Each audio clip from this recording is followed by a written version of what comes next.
Barrister John Fru John. Yeah. You are the lead attorney to the Ambazonian leaders. Yes. Principally, when we talk about the Ambazonian leaders, we talk about Sissoko, AyukTabe, and the rest. Now, the question that most people have been asking, even today again, was that have you been able to meet with either of them, especially the president of the interim government, that is Julius AyukTabe? When the first day we went to Fed, we were lucky to see them from afar. But the person we met up front was Barrister Yaounde. I hugged him. All of us, there were about 4 of us, who all hugged him. We were privileged to have him because he was entering the gendarmerie.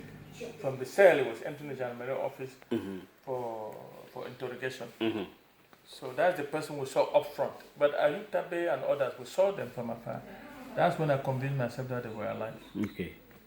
So, which means you saw AyukTabe from afar. From afar, and the others. And the others. Anglophone and others. Okay, now, okay, tell us, I think that was Friday. That was the day, no, not the very first day. The very first day. About a month ago. A month ago. Yes, I was on Canal de English when the very Saturday that I came back to Douala. From to Douala. Yes. Now the other question which people want to ask now, when we come back here, that was Friday, when you, as the lead attorney, you interjected a habeas corpus. Yes. What happened?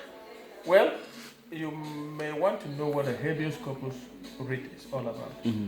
It's a special criminal procedure that you introduce in the High Court only when somebody has been arrested illegally and is in illegal detention. You introduce that procedure to the High Court, and the High Court it has to bring that person. You order the prosecution to bring that person who's in detention before the High Court, and that person must appear in the High Court. So now the prosecution has now the obligation to state the cause why they are still being detained. Okay. Why are they being detained? Why are they being detained? Because they say that they are being detained illegally. But what happened in this case? We got to court. After we filed the writ, we got to court. The president of the court is a lady. She decided to hear us in her chambers and never even called the case like it's the usual thing to stand and call this versus Minister Public versus this. She didn't call it until we reminded her. She sent the greffier to go and do it. Then came back. Instead of giving us the pride of place to talk, because we are the ones who filed an application, let's at least adopt and rely on that application and expound on it before you give the floor to the prosecution to reply. What happened? She ignored us and gave the floor to the prosecutor. That's when we objected very vehemently and said, listen, you cannot hear this matter without the presence of the detainees. Habeas corpus means the corpus delicti must be present before you. You are hearing this case. We cannot talk as defense lawyers because the law says if your client is not before the court, you cannot talk. So this procedure is for what? We are asking for an adjournment to permit the prosecutor to go and get them from wherever they are holding them to bring them before you.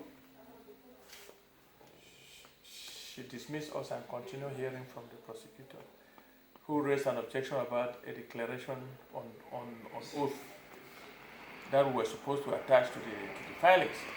We drafted that declaration. But do you know what? No. The government had carefully implanted 3 lawyers. And can we know the names of those lawyers, if it is possible? Yes. Chief Ngote Abia, Mokem Fombat, and Reza Shongwe. 3 Anglophone lawyers working and living in Yaounde. One is from Muna Chambers, and the others have their chambers. Now, the family who briefed us had said, okay, integrate them into the process, since they're already assisting in the interrogation. But while the interrogation was going on, the leaders denounced them and didn't want the thing to continue. And told the colonel of the gendarmerie that who is keeping them, that they will not work with those lawyers until they have their lawyers. That is me and my team. Okay, for clarity's sake. Yes, I've not finished with the court. Okay. Let me come back to the court. Oh yeah. After she listened to the prosecutor who raised an objection about that declaration, we raised an objection, and she dismissed the objection and took that of the prosecutor and then threw out the case without the presence of the accused persons. Mm-hmm. And that is a fatal error. So we have gone on appeal.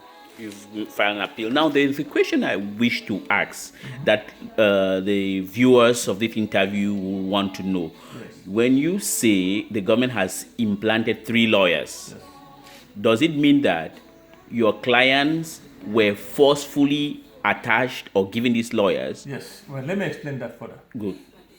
From what the message our clients sent to us through their families, they don't want those lawyers because those are government lawyers that were imposed on them.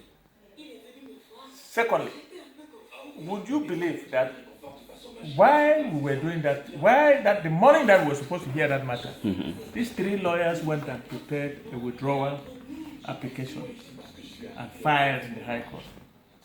Unfortunately for them, they forgot that I and the other colleagues had signed that writ. So if 3 lawyers want to withdraw, they can go, but there are other lawyers still on the case. So we pointed it out to the judge. That's when the judge said, oh, the matter is proper before her. They wanted to destroy the case. On what basis would they have wanted or want to destroy? They did. It's not the basis. They did withdraw. They did file a withdrawal. Now, for and I'm sure they were motivated by government. I'm sure they were promised something by government, and they wrote and withdrew from this habeas corpus writ, whom we in good faith had included them. Secondly, the declaration was carefully drafted by us to go and have the accused person sign. They went and tore it. Now, the other question I would like to ask is, or you want to lead?